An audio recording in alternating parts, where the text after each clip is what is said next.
Hello friends, welcome to zaagzoogkitchen. Celebrity cooking series la Madhampatti Rangaraj anna senju kaamichirundha romba rusiyana koli vadachatti soru recipe dhaan paaka porom. Namma ammakalla veetla seivangalla chicken gravy meedu pochuna vadachattila last ah irukka konja gravy la vandu sadatha peratti urunda podichi kaila kodupanga. Adoda taste அற்புதமா இருக்கும். அந்த மாதிரி தான் இந்த கோழி வடச்சட்டி சோறு recipe. நான் இந்த கோழி வடச்சட்டி சோறு ரெசிபியை தான் ரெப்ளிகா பண்ணியிருக்கேன். இது கிட்டத்தட்ட ஃப்ரைட் ரைஸ் மாதிரி சாப்பிட்றதுக்கு ரொம்ப டேஸ்ட்டாக இருக்கும். இந்த கோழி சட்டி சோறுல சின்ன வெங்காயம் சிகப்பு மிளகாய் இதெல்லாம் சேர்த்து செய்கிறதுனால இதோட சுவை பார்த்தோம்னா ரொம்ப டிஃப்ரெண்ட்டாக அருமையாக இருந்தது. வாங்க ஃப்ரெண்ட்ஸ், ருசியான கோழி வடச்சட்டி சோறு செஞ்சிடலாமா? ஃப்ரெண்ட்ஸ், இந்த வீடியோ உங்களுக்கு பிடிச்சிருந்ததுன்னா லைக் பண்ணி ஷேர் பண்ணி சப்ஸ்கிரைப் பண்ணிக்கோங்க. இந்த வீடியோ உங்களுக்கு பிடிச்சிருந்ததுன்னா வீடியோக்கு ஒரு லைக் கொடுங்க ஃப்ரெண்ட்ஸ். கோழி சட்டி சோறுக்கு சாதத்தை ரெடி பண்ணிடலாம். பேனில் 2 டீஸ்பூன் நல்லெண்ணெய் சேர்த்துக்கிறேன். இந்த ரெசிபியை நல்லெண்ணெயில் மட்டுமே செஞ்சு பாருங்கள். அப்போ தான் டேஸ்ட் சூப்பராக இருக்கும். அடுப்பை மிதமான சூட்டில் வச்சுட்டு எண்ணெய் சூடானதும் விதை நீக்கின 3 சிகப்பு மிளகாவை இந்த மாதிரி கட் பண்ணிட்டு சேர்த்துக்கிறேன். இப்போ இதில் 1/2 கப்பு சின்ன வெங்காயம் கொஞ்சமாக கருவேப்பிலை சேர்த்துட்டு இதை 1 நிமிஷத்துக்கு வதக்கிக்கலாம். கூடவே 1/2 டீஸ்பூன் உப்பு சேர்த்துட்டு நல்லா கலந்து விட்டுக்கணும்.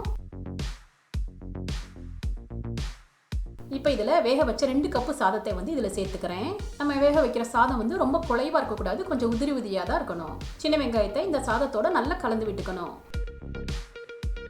சாதத்தை நல்லா கலந்துட்டேன். இப்போ அதே பவுலையே நம்ம இந்த சாதத்தை மாற்றி வச்சுக்கலாம். இப்போதைக்கு இது தனியாக இருக்கட்டும். இப்போ நெக்ஸ்ட்டு கோழி சட்டி சோறுக்கு சிக்கன் மசாலா ரெடி பண்ணிடலாம். நான் 300 கிராம் போன்லெஸ் சிக்கனை நல்லா கழுவி வச்சுருக்கேன். சிக்கனை இந்த மாதிரி க்யூப்ஸாக கட் பண்ணிக்கணும். ரொம்ப பெரிய பீசஸாக கட் பண்ணிடக்கூடாது. இந்த அளவுக்கு சின்ன சின்ன பீசஸாக நம்ம கட் பண்ணி வச்சுக்கணும். இந்த மாதிரி சிக்கனை சின்ன சின்ன பீஸாக நம்ம கட் பண்ணுறப்போ சிக்கன் ஈஸியாக குக் ஆயிரும். இப்போ சாதம் செஞ்ச அதே பேன்லேயே 2 டீஸ்பூன் நல்லெண்ணெய் சேர்த்துக்கிறேன். நல்லெண்ணெய் சூடானதும் அடுப்பை மிதமான தீயில வச்சுட்டு 5 பல்லு பூண்டை இந்த மாதிரி நீல வாக்கில் கட் பண்ணிட்டு இப்போ இதில் சேர்த்துக்கிறேன். பூண்டை 1 நிமிஷத்துக்கு வதக்கிக்கலாம். இப்போ இதில் 1 கப்பு சின்ன வெங்காயம் சேர்த்துட்டு நல்லா வதக்கிக்கணும். பூண்டு வெங்காயம் இந்த அளவு வதங்கினதும் இப்போ இதில் நம்ம கட் பண்ணி வச்சிருந்த போன்லெஸ் சிக்கன் பீசஸை சேர்த்துக்கலாம். பூண்டு வெங்காயத்தோட சிக்கனை நல்லா 1 நிமிஷத்துக்கு ஃப்ரை பண்ணிக்கணும். இப்போ இதில் 1 டீஸ்பூன் சால்ட்டு சேர்த்துட்டு நல்லா கலந்து விட்டுக்கலாம். வெங்காயம் சிக்கன்லாம் பார்த்தீங்கன்னா கண்ணாடி பதத்துக்கு வந்திருக்கு வெங்காயம். அதே மாதிரி சிக்கன் பார்த்தா நல்ல வெள்ளையாக குக் ஆகிருக்கு பாருங்கள். இந்த அளவு வந்ததும் இப்போ இதில் ஒரு சின்ன சைஸ் தக்காளியை இந்த மாதிரி பொடியாக கட் பண்ணிவிட்டு இப்போ இதில் சேர்த்துக்கணும். இப்போ இது எல்லாத்தையுமே நல்லா கலந்து விட்டுக்கலாம். இப்போ இதில் கொஞ்சம் மசாலா பொருட்களை சேர்த்துக்கலாம். Garam masala 1/2 teaspoon, chicken masala 1 teaspoon, அதாவது சிக்கன் மசாலானா சிக்கன் 65 மசாலா தான். மிளகாய் தூள் 1 டீஸ்பூன், நான் கலருக்காக காஷ்மீரி மிளகாய் தூள் சேர்த்துருக்கேன்.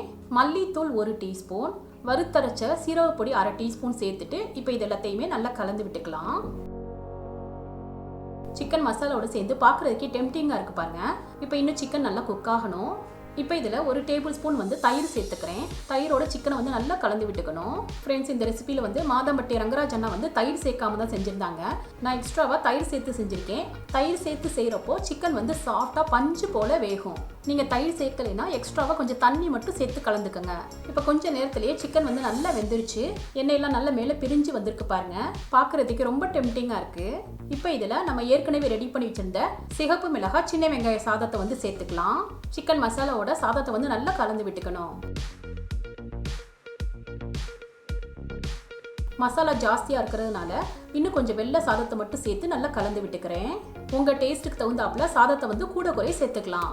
இப்போ சாதத்தில் உப்பு கரெக்டாக இருக்கான்னு செக் பண்ணிக்கோங்க. உப்பு தேவைப்பட்டால் நீங்கள் சேர்த்துக்கலாம். எனக்கு உப்பு கரெக்டாக இருக்குது.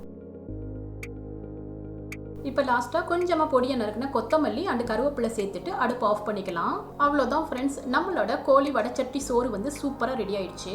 இதை ஒரு தடவை செஞ்சிங்கன்னா திரும்ப அடிக்கடி செய்வீங்க. அந்தளவுக்கு டேஸ்ட் அட்டகாசமாக இருக்கும். இந்த சாப்பாடை ஸ்கூல் போகிற குழந்தைங்களுக்கு லஞ்ச் பாக்ஸ் கொடுத்து விடலாம். கண்டிப்பாக ஒரு தடவை ட்ரை பண்ணி பாருங்கள். ஃப்ரெண்ட்ஸ், இந்த டேஸ்டியான கோழி வடச்சட்டி சோறு ரெசிபி உங்களுக்கு பிடிச்சிருந்ததுன்னா நீங்கள் ட்ரை பண்ணி உங்கள் எக்ஸ்பீரியன்ஸை கமெண்ட்டில் ஷேர் பண்ணுங்கள். சுவையான சமையல், சுகமான வாழ்வு. தேங்க்யூ.